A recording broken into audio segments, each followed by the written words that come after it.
ஒரு சந்தேகம் உங்கள்கிட்ட. உங்களை மாதிரி பேசுறவங்க மத்திய மாநிலத்தை எதிர்க்கிறவங்க திடீர்னு பார்த்தா பாஜக சேர்ந்துடுறாங்க. அந்த மாதிரி உங்களுக்கு ஒரு வாய்ப்பு இருக்கா, அழைப்பு இருக்கா? இல்ல கடுமையா உங்களை மாதிரி கடுமையா விமர்சனம் பண்றவங்க தான் அடுத்த நாளே போய் சேர்ந்துடுறாங்க. என்ன சார் விசித்திரமா இந்த மாதிரி கேள்வி எல்லாம் கேக்குறேங்க? நானே விசித்திரமான ஆளு, ஏன்ட்ட விசித்திரமான கேள்வி எல்லாம் கேக்குறேன்?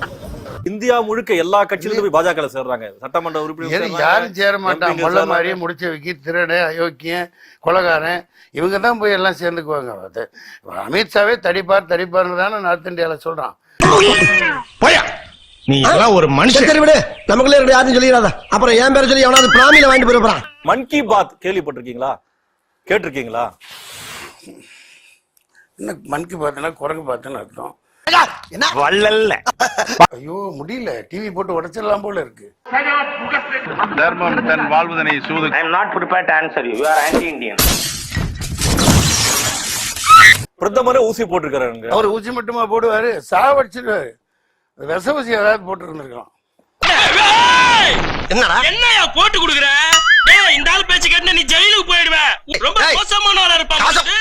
கொரோனா வைரஸ் கட்டுப்படுத்த வராம இருக்குதானே இந்த ஊசி. அப்புறம் என்ன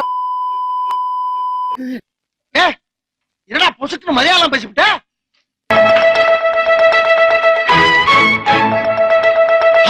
இக்கட்டான சூழ்நிலையில நாட்டு வளர்ச்சி நோக்கி இருக்குன்னு பிரதமர் தன்னுடைய கருத்தை முன்னிலைப்படுத்தாரு. உலகமே வியக்குது.